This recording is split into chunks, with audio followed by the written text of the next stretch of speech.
ইসরায়েলের বিরুদ্ধে কালো জাদুর অভিযোগ তুলেছে তেহরান। যুদ্ধে অস্ত্রের পাশাপাশি নাকি কালো জাদু ব্যবহার করছে ইসরায়েল, এমনই বিস্ফোরক দাবি করেছে ইরানের বিপ্লবী গার্ড বাহিনী আইআরজিসির ঘনিষ্ঠ সংবাদ মাধ্যম জাভানের সাবেক সম্পাদক আবদুল্লাহ গাঞ্জি।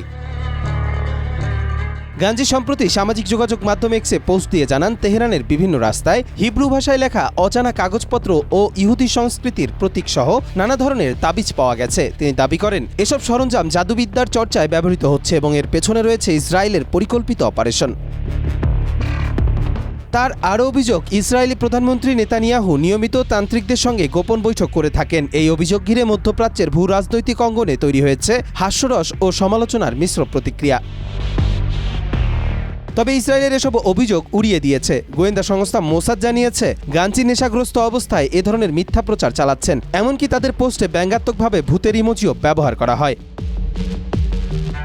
এর আগেও গাজা যুদ্ধের সময় ইরান থেকে এমন জাদুবিদ্যার অভিযোগ শোনা গিয়েছিল। তবে এবার তা আরও সাংগঠনিকভাবে আন্তর্জাতিক মাধ্যমে আলোচনায় এসেছে, যা রাজনৈতিক ও সামরিক বিবেচনায় এক নতুন মাত্রা যোগ করেছে।